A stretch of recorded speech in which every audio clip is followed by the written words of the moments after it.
Eu não vou me delongar. Abram suas Bíblias. Os músicos podem me ajudar hoje aí. Bem baixinho, tá?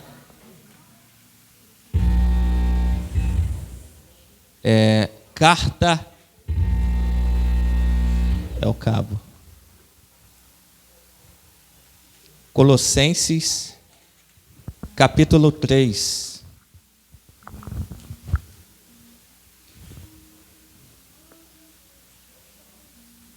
Depois de Filipenses. Colossenses, capítulo 3. Versículos 18 ao 21. Como é o culto da família, então vamos falar dos deveres domésticos, os deveres de cada um. Colossenses capítulo 3, versículos 18 ao 22. Todos acharam? O tema é família, uma dádiva de Deus. Que diz assim, versículo 18: Vós, mulheres, estai sujeitas a vosso próprio marido, como convém no Senhor. Vós, maridos, amai a vossa mulher e não vos irriteis contra ela. Vós, filhos, obedecei em tudo a vossos pais, porque isto é agradável ao Senhor. Vós, pais, não irriteis a vossos filhos, para que não percam o ânimo. Tome seu assento em nome de Jesus.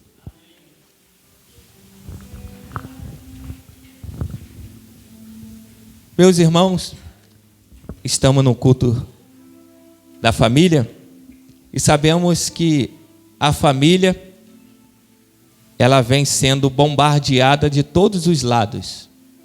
Todos os lados.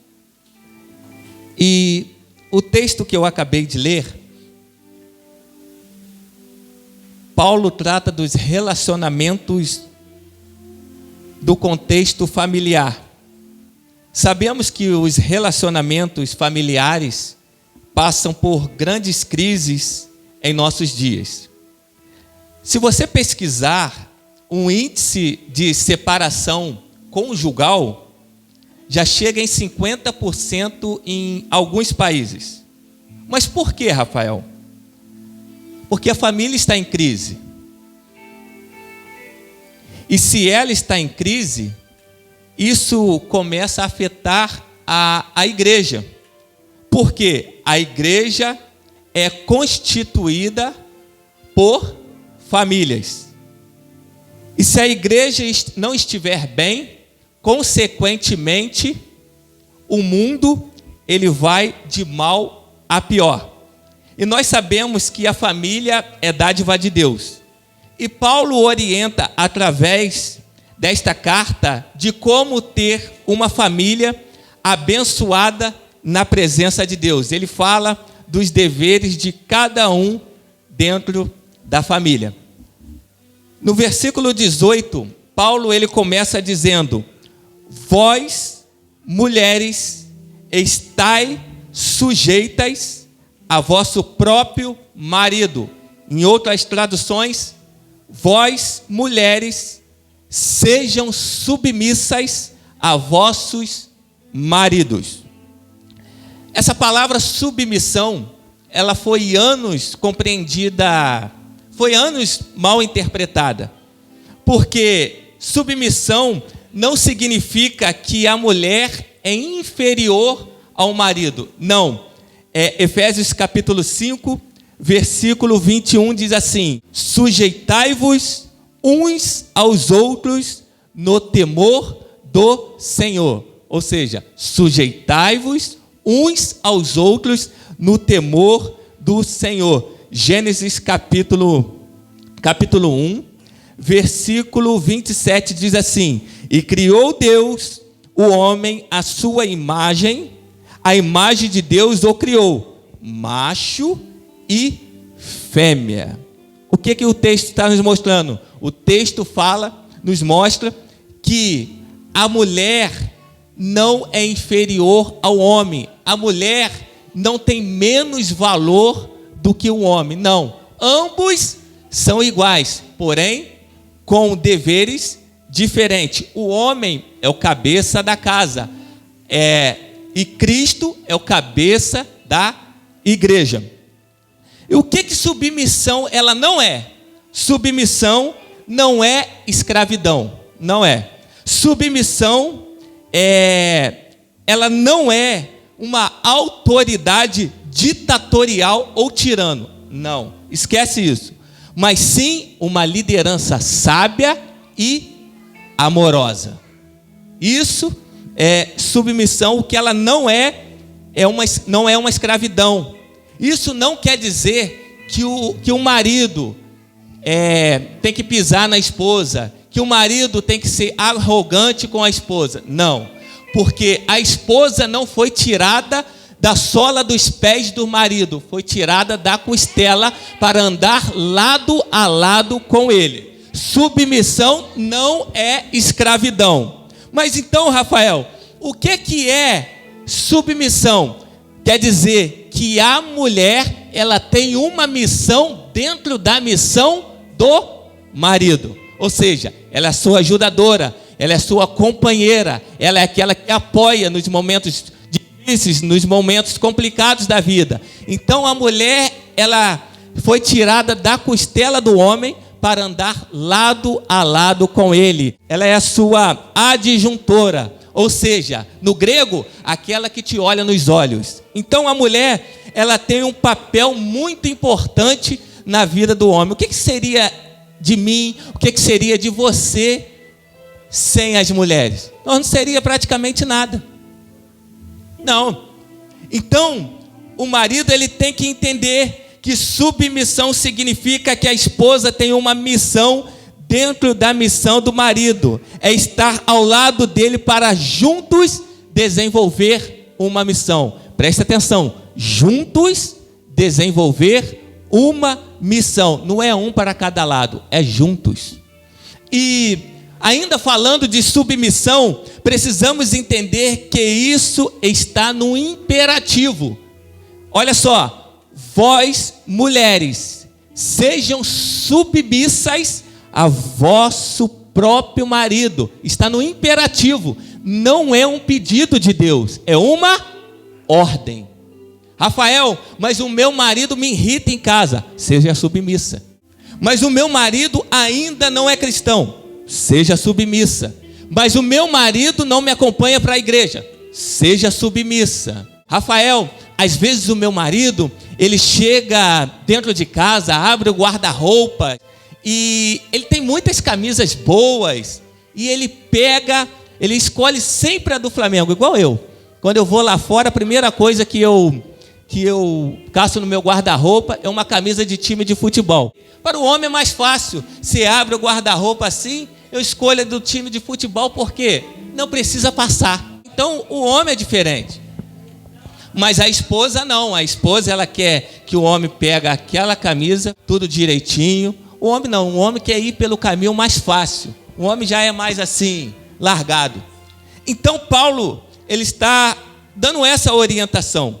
Irmãos, ser submissa, falando para as mulheres agora, ser submissa não significa que você está sendo escravizada, não. Ser submissa, você se torna mais livre. Você sabia disso?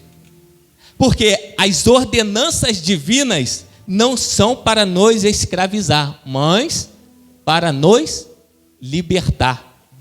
Quer um exemplo? Um trem só é livre quando ele desliza pelos trilhos. Só é livre quando ele está deslizando pelos trilhos. Um motorista dirigindo o seu carro, ele só é livre quando ele respeita as leis de trânsito. Agora, se ele tiver com o carro todo errado, documento todo atrasado, ele vai ser livre? Não.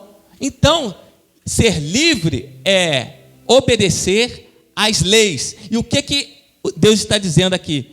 Então, mulheres, para vocês serem verdadeiramente livres, vocês têm que o quê? Nesse contexto que eu acabei de ler, serem submissas aos vossos maridos.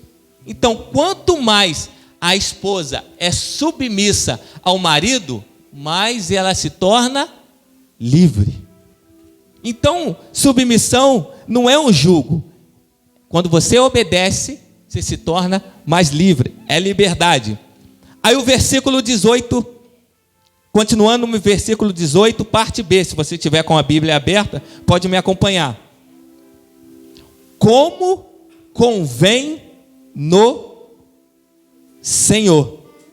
Como convém no Senhor. O que o texto está dizendo com isso? Que a submissão da esposa ao marido também é uma atitude espiritual. Exemplo, é impossível uma mulher ter uma relação de submissão a Cristo e de insubmissão ao marido. Vou melhorar para você. É impossível a esposa falar que é submissa a Cristo e ser insubmissa ao marido. Se ela falar que tem temor a Deus, que busca a Deus, que ora a Deus, mas não respeita o seu esposo, é mentira. A mulher, ela só tem que desobedecer o marido quando o marido forçar ela a transgredir a palavra de Deus. Aí você não tem que obedecer. Por quê? Deus é soberano. Então, primeiramente, se o marido forçar a esposa a desobedecer a Bíblia, ela não tem que obedecer o marido. É a mesma coisa das autoridades. A Bíblia diz que nós devemos orar pelas nossas autoridades, independente de quem estiver no comando.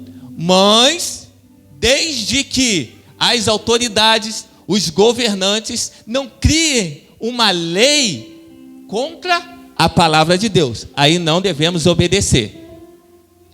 Pelo contrário, devemos orar pelas autoridades e obedecer às autoridades. Agora, nenhuma esposa tem dificuldade para obedecer o marido quando ele tem esse amor que eu vou acabar de falar agora. Me acompanha, versículo 19 diz assim, agora para os maridos, agora aperta um pouquinho para a gente. Eu acho que já é mais complicado o papel do marido.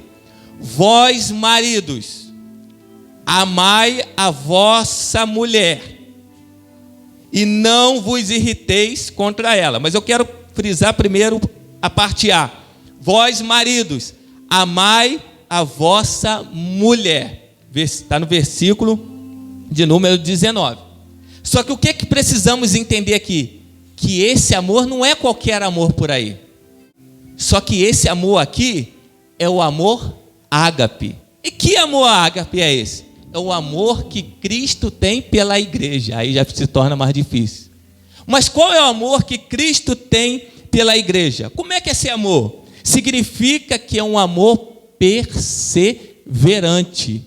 Todos os dias a igreja peca, mas Cristo, pela sua infinita misericórdia, está sempre perseverando pela sua noiva, que é a igreja. Então, o amor que Paulo está dizendo aqui é o amor ágape. Paulo está dizendo que você deve perseverar pela sua família, que você deve perseverar pela sua esposa. Não é qualquer briga que acontece dentro do lar, que você tem que chutar o balde, que você tem que sair de casa. Não, é um amor perseverante. Você entender e orar que esse homem vai mudar, que essa mulher vai mudar. É você ter fé. Por quê? É um amor perseverante. Cristo todos os dias persevera pela sua igreja.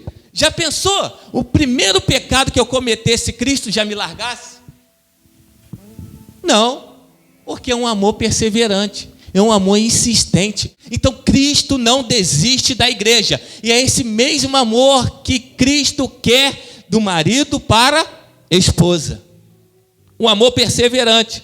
Segundo, um amor santificador. O que quer dizer isso? Cristo, ele andou aqui na terra e deixou os seus exemplos. Então, o marido, ele tem que ser o quê? O exemplo para a esposa. Isso quer dizer, com o exemplo dele, ele está o quê? Santificando a sua esposa, com o exemplo dele. Eu vou correr mais um pouco. Cristo, que amor ágape é esse? Como Cristo amou a igreja? Cristo amou a igreja com um amor cuidadoso. Quem ama, cuida. Jesus cuida da sua igreja, sim ou não? Sim ou não? Sim. Então, é o mesmo amor que Cristo quer para os maridos tenham para com suas esposas. É um amor que cuida, é um amor que abraça, é um amor que acolhe. Depois, é um amor romântico, é um amor que ele se dá mais do que recebe. E no relacionamento, eu acho interessante ouvir um pastor falando que no relacionamento, no casamento, você mais dá do que recebe. Agora, quando um só quer receber, fica difícil.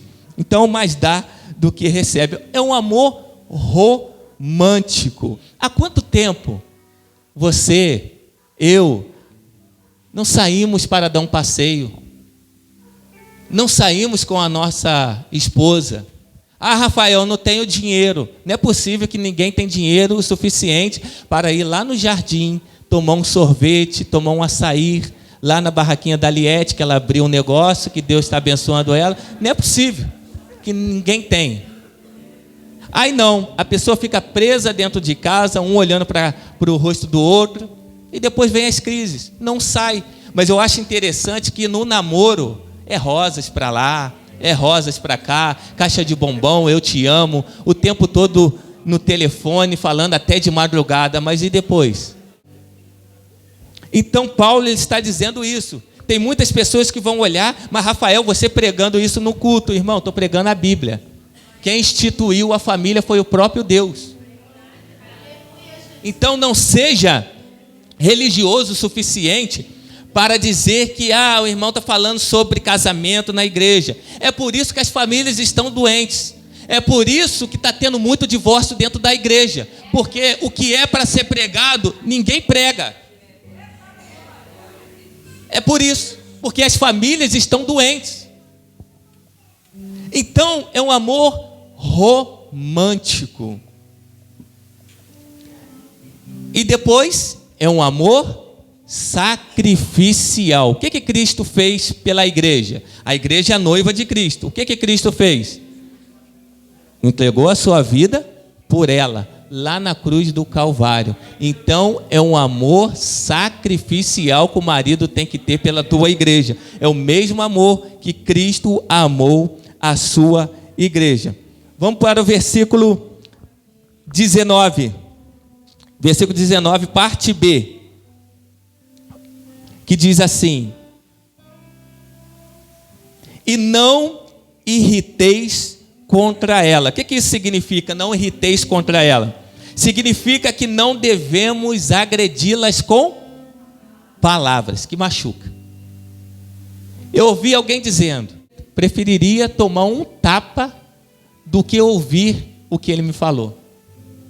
Porque palavras dói, palavras machucam, palavras matam. Mas eu vou continuar o texto. Então, o que não irriteis contra elas. Não devemos agredi-las com palavras. Rafael, isso está na Bíblia? É claro. O sábio Salomão, ele disse isso em Cantares de Salomão, no capítulo 4, versículo 7. Olha Salomão falando para a tua esposa: tu és toda formosa, amiga minha. Ele chamando a esposa dele de formosa e amiga ainda. É Salomão elogiando a sua esposa. E ele continua dizendo: e em ti não há mancha. Olha só que homem romântico na Bíblia que Salomão está sendo com sua esposa. Salomão não está sendo aquele homem grosso, aquele homem das cavernas que nós encontramos por aí, não. Salomão é um homem romântico. E ele diz ainda em Provérbios. Você vê que aqui em Cantares, ele elogia a sua esposa no secreto. só para ela ali, entre quatro paredes, no secreto.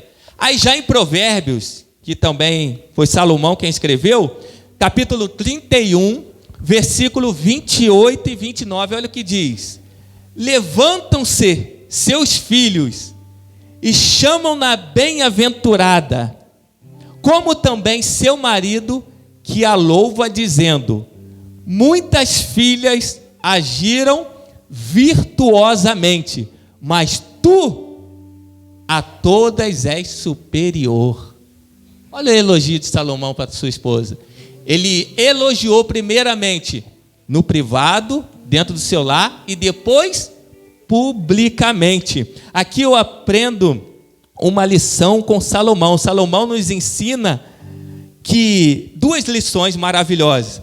Ele nos ensina que devemos elogiar tanto no recesso do lar, quanto publicamente. Por quê? Se o amor está ausente, com certeza a submissão também estará ausente. Então, elogie mais e critique menos. Versículo 20. Eu vou correr. Versículo 20. Agora chegou a parte dos filhos. Vós, filhos, obedecei em tudo a vossos pais, porque isto é o quê? Agradável ao Senhor. Se um filho não obedece os pais, com certeza você está desagradando a Deus. Olha só que situação é essa. Ah, mas meu pai é chato. Obedeça. Mas meu pai pega no meu pé. Obedeça. Mas meu pai o tempo inteiro me corrigindo. É sinal que você está fazendo algo de errado. Obedeça. Porque isso é agradável a Deus. Porque estamos vivenciando uma geração que não quer obedecer os pais. E outra coisa também, eu não queria ir para esse lado, mas vou ter que ir. Infelizmente também os pais não estão tendo pulso dentro de casa. Infelizmente. Querem fazer o que quer. Eu sempre falo com a minha esposa, está aí nossa filha. Quando crescer, e ela fala assim, olha, eu conheci uma pessoa, estou namorando fulano de tal. Dependendo da idade dela, não namora. Aí eu já ouvi pai dizendo isso. Mas se não namorar em casa, vai namorar na rua. Problema, namora na rua. Mas saiba que está em desobediência a mim. Aí ela vai colher. Mas os filhos querem mandar nos pais hoje em dia. Meu filho, enquanto estiver debaixo do teto do seu pai, da sua mãe, tem que obedecer. Quer liberdade? Primeiro, trabalha. Segundo, aluga uma casa e viva a sua vida. Mas independentemente da idade, se é 40 anos, está debaixo do teto, obedece. Até hoje, pergunta a minha esposa, até hoje, eu moro em cima da casa da minha mãe, construímos em cima da casa da minha mãe. Até hoje, já somos casados, até hoje eu falo para minha mãe, estou saindo, vou em tal lugar. Se eu vou fazer uma viagem, estou indo em tal lugar. Até hoje eu aviso ela, porque isso é respeito. Isso é respeito. Jesus era o Todo-Poderoso, aquele que salvou a humanidade, que deu a sua vida pela humanidade. Mas Jesus, quando era pequenininho, sempre trabalhou com seu pai José. Jesus era obediente a seu pai. E outra, trabalhava. Me permita conjecturar aqui. Talvez José chegou para ele e disse assim, olha, não está na Bíblia não, estou conjecturando. Eu sei que você é o Todo-Poderoso. Eu sei que você é o Filho de Deus. Eu sei que o Senhor vai mudar a história da humanidade, vai salvar a humanidade. Mas enquanto que esse tempo não chega, aqui tem que trabalhar. Isaías confirma isso. Isaías diz que ele era experimentado nos trabalhos. Então tem que trabalhar. Eu me lembro que quando eu tinha aí, eu sempre trabalhei, sempre. Eu tinha aí meus 13 anos, o meu tio que já é falecido, eu sempre trabalhei nas obras, construindo casa com ele. Porque eu sempre quis ter meu dinheiro e eu sempre quis ajudar na minha casa. Ajudar minha mãe, colocar os alimentos dentro de casa. E eu sempre trabalhei com ele. Cresci, continuei trabalhando com 18 anos, 17 para 18 anos. Eu trabalhava na casa de madame. Minha esposa sabe, hoje as mulheres passam perto de mim, as madames. Oi, Rafael, tudo bem? De onde você conhece ela, Rafael? Não, que eu trabalhei, quando eu era de menor, trabalhei na casa delas, cortando grama. Quantas vezes eu lavei quintal, quantas vezes eu esfreguei até pia da cozinha de madame, limpei chão, fazia serviço como as mulheres fazem, de empregado mesmo. Quantas vezes? Por quê? Eu lembro até hoje, eu recebia cada casa R$15, mas eu sempre trabalhei. Eu saía de lá, ia no supermercado, comprava caixa de leite, levava aquela caixa de leite. Hoje você não consegue levar caixa de leite para sua casa com R$15, não. Mas naquela época dava. Eu já saía com uma caixa, todo bobo, chegava em casa, minha avó, minha mãe se sentiam orgulhosos de mim.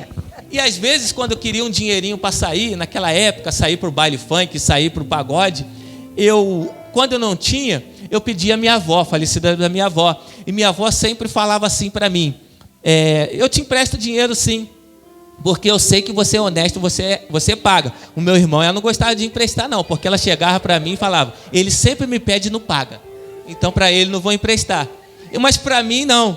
Para mim, ela sempre me emprestava porque eu era honesto com as minhas coisas, eu trabalhava. Quantas vezes eu e o pastor João Luiz, que agora veio para Madureira, carregamos caminhão de areia subindo para a casa dos vizinhos, carregando pedra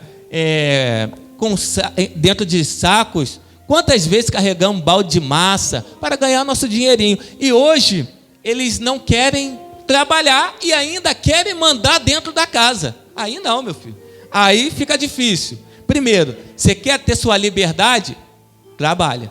Depois aluga uma casinha para você e viva a tua vida. Mas enquanto você estiver dentro da casa dos seus pais, vocês têm que obedecer, porque isso agrada o Senhor. A Bíblia diz em Êxodo capítulo 20, versículo 12: filhos que honram o pai e a mãe, a vida deles se prolongam na terra, tem vida longa na terra.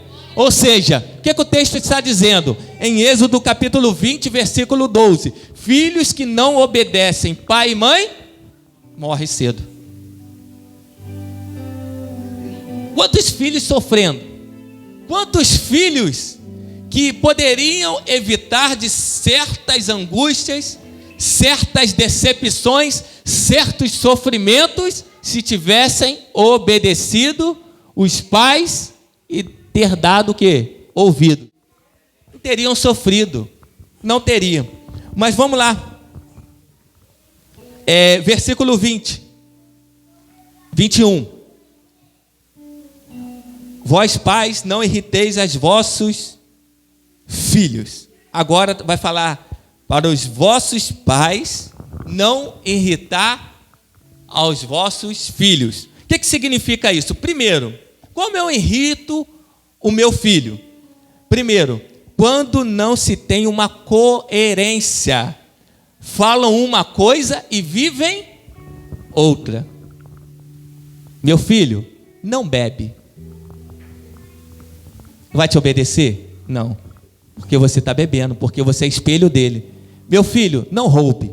Vai te obedecer? Não. Porque você é espelho, ele se espelha em você. Meu filho, não faça isso.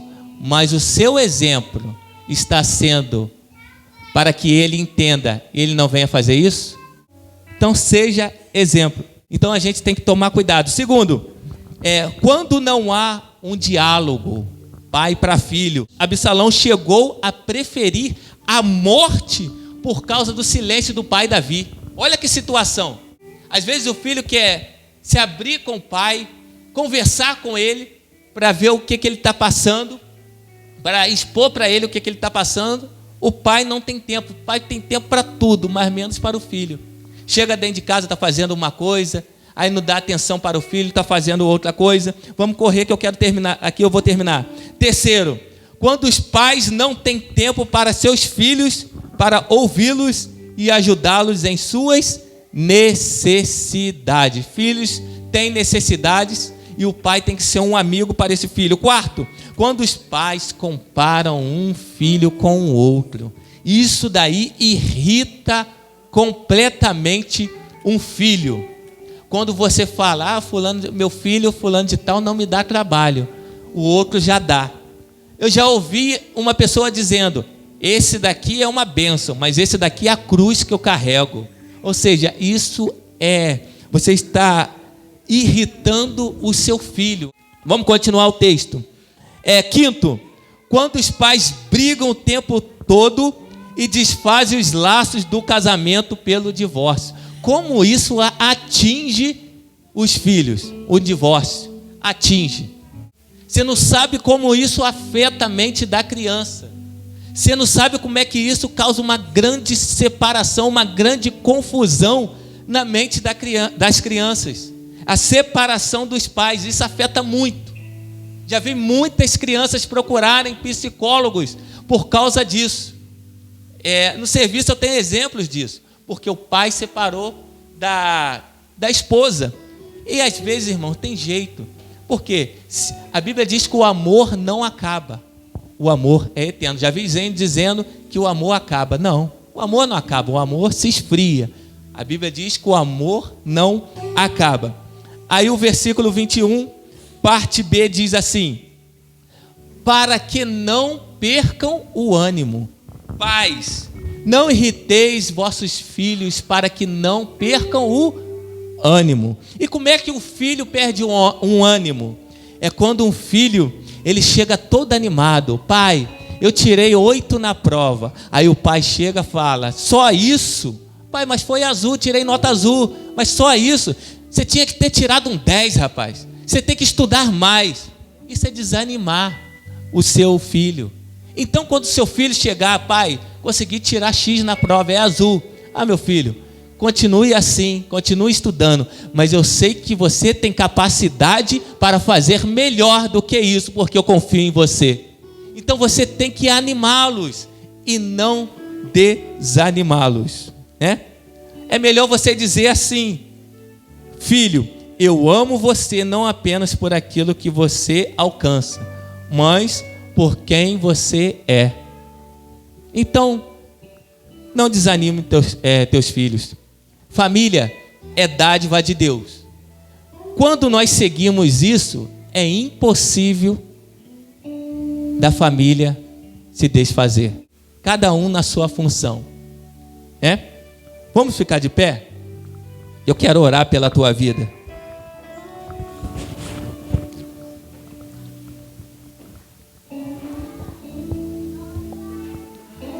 Quero orar pela tua vida.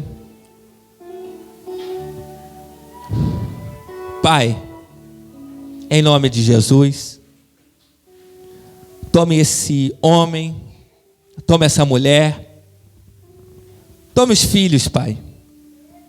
Pai, que essa mulher, ela precisa entender que ela tem que ser submissa ao seu marido. Pai, e que esse marido, ele precisa entender que ele tem que amar a sua esposa, mas não é um amor qualquer, é um amor como Cristo amou a igreja, um amor perseverante, um amor santificador, um amor cuidadoso, um amor romântico, um amor sacrificial. Pai, que eles possam ter discernimentos para criarem os seus filhos, que eles possam e os filhos possam obedecer os seus pais. Em nome de Jesus, Pai, quantos filhos rebeldes, quantos jovens morrendo, porque não obedeceram aos vossos pais. Pai, nesse momento, Pai, que os pais não venham irritar os vossos filhos para que eles não percam o ânimo. Pai, em nome de Jesus, eu te peço que eles possam ser o arco para lançarem os seus filhos como flecha para a sociedade, Pai. Pai, em nome de Jesus, se nessa noite está faltando diálogo dentro do lar, que o Senhor possa restituir, Pai, os diálogos, Pai, dentro do lar. Pai, em nome de Jesus, se está faltando amor, se o amor se esfriou, se cresceu o ódio, Pai, que o Senhor possa arrancar em nome de Jesus e possa trazer paz dentro desse lar, dentro do coração desse homem, dentro do coração dessa mulher, dentro do coração desse filho, Pai. Em nome de Jesus, não permita que possamos sair daqui da mesma maneira que entramos, Pai. E que eles possam entender que a verdadeira família é só em Cristo Jesus, na rocha inabalável, Pai. Pai querido, Pai amado, talvez alguém entrou aqui por essas portas falando: o meu casamento já é bênção, mas eu tenho uma coisa para te dizer: com Cristo vai ficar melhor ainda. Pai, em nome de Jesus, restitui, Senhor, a paz dentro desse lar. Restitui, Senhor, o diálogo, restitui o amor, tudo aquilo que está faltando, Pai, dentro do lar, Pai, venha restituir nessa noite.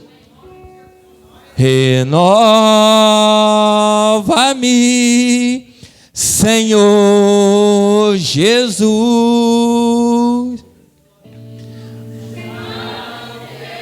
ser igual. Renova-me, Senhor Jesus, põe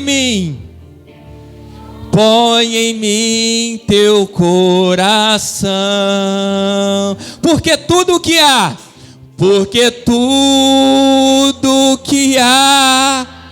dentro de mim necessita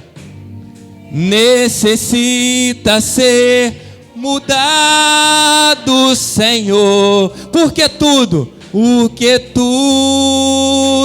que há dentro do meu coração necessita mais de ti. Então renova nessa noite.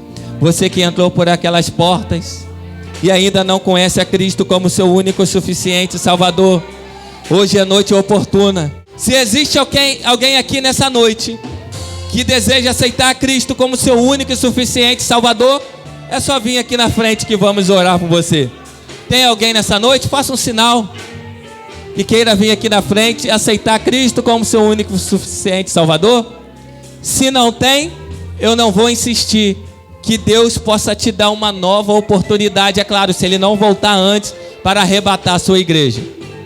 Tome seu assento em nome de Jesus. Vamos ouvir a Rita fazendo os anúncios.